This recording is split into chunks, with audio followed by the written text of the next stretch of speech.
Flávio explica o óbvio: financiamento legítimo do filme e pede CPI do Master. Bom, a gente tem aqui um cenário que mistura a mensagem de WhatsApp vazadas, uma busca intensa por dinheiro privado para o cinema e, bem no olho do furacão, um banqueiro enrolado com a justiça. É como se fosse um quebra-cabeça gigante de narrativas políticas, sabe? E as peças estão começando a se encaixar exatamente agora. Mas peraí, como é que conversa sobre bancar um filme escalaram tão rápido para pedidos de prisão preventiva e até ameaça de CPI no Congresso Nacional? Aliás, para não perder nenhum detalhe de como a gente destrincha essas investigações aqui, já inscreva-se no nosso canal. Então, o grande estopim de toda essa confusão é justamente o tom e a data dessas mensagens que vazaram.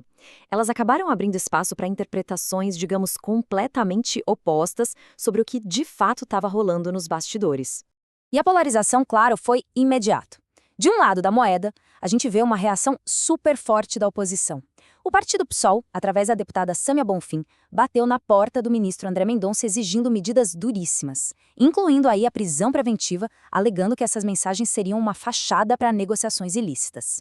Só que, do outro lado, a defesa bate o pé numa versão totalmente diferente. Eles afirmam que tudo não passava de uma busca por investidores privados para bancar o filme biográfico Dark Horse. Segundo a defesa, era um negócio puramente comercial, sem um único centavo de dinheiro público ou uso de lei de incentivo. É aquele choque clássico, né? A acusação de tráfico de influência de um lado e o argumento da livre iniciativa privada do outro. Para a gente entender melhor a força do argumento da defesa, a gente precisa olhar para a linha do tempo. Ela é a espinha dorsal dessa história. Olha só. Os primeiros contatos para financiar esse filme rolaram lá atrás, no final de 2022. E aqui tem um detalhe absolutamente crucial. No início de 2024, o banqueiro Daniel Vorcaro estava sendo investigado apenas por gestão temerária. O que é isso?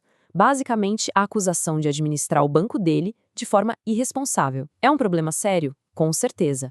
Mas é bem diferente de um crime premeditado. A prisão do banqueiro por gestão fraudulenta, que aí sim envolve coisas pesadíssimas como falsificação de documentos, só foi acontecer no dia 17 de novembro, ou seja, muito tempo depois das mensagens. A tese é que, na época do bate-papo, ninguém imaginava essa sombra pesada de fraude pairando sobre o investidor.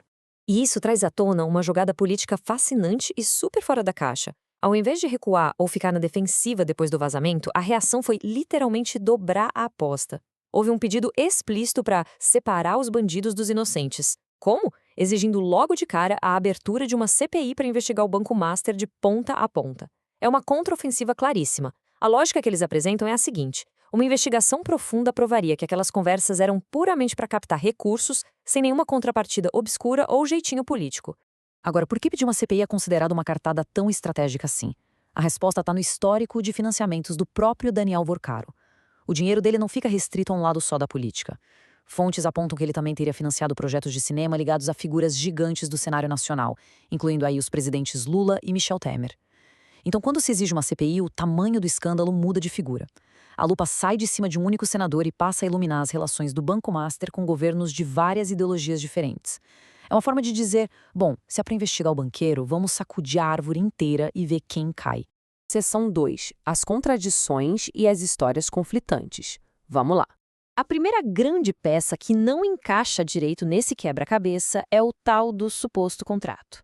A versão oficial dada para justificar aquele tom de cobrança nos áudios é de que existia sim um contrato formal assinado pelo banqueiro. A defesa diz que o investidor se comprometeu a bancar o projeto, mas aí, com a crise batendo na porta do banco dele, ele simplesmente parou de pagar as parcelas. Isso explicaria perfeitamente o desespero e a urgência nas mensagens, certo? Era basicamente a tentativa de fazer valer um acordo comercial que já estava no papel. Só que aí a gente bate de frente com uma barreira imensa. Essa justificativa bate cabeça totalmente com o que a própria produção do filme diz. O produtor Mário Frias e o pessoal da Golpe Entertainment vieram a público negar, com todas as letras, que qualquer centavo do Daniel Vorcaro ou de empresas dele tenha entrado no Dark Horse. Eles até lembram que os investidores são confidenciais por causa das leis americanas, mas garantem, o banqueiro não faz parte do grupo. Gente, a dissonância aqui é absurda.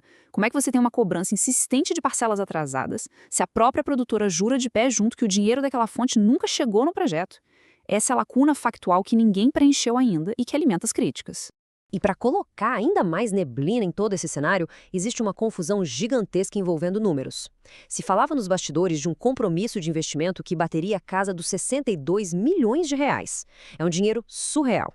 Mas, quando a gente olha para outras investigações jornalísticas, os rastros concretos mostram evidências de apenas 2,3 milhões de reais circulando de verdade nesses acordos.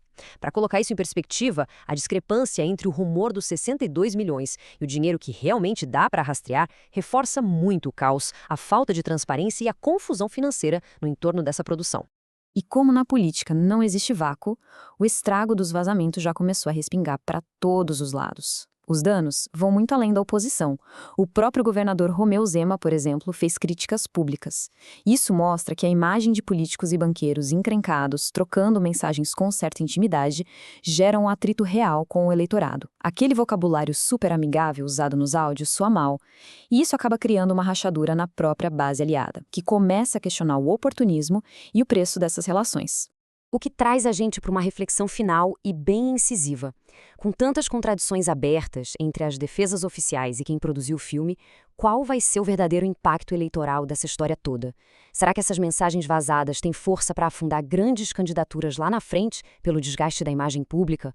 Ou será que essa insistência ousada em abrir a CPI do Banco Master vai acabar mudando a rota do escândalo e atingir os adversários políticos de todos os lados? A política, a gente sabe bem, tem essa capacidade incrível de transformar crises em armas de ataque num estalar de dedos. O final desse roteiro, que ironicamente começou com o financiamento de um filme, promete ser o verdadeiro espetáculo. E aí, qual a aposta de vocês para os próximos capítulos?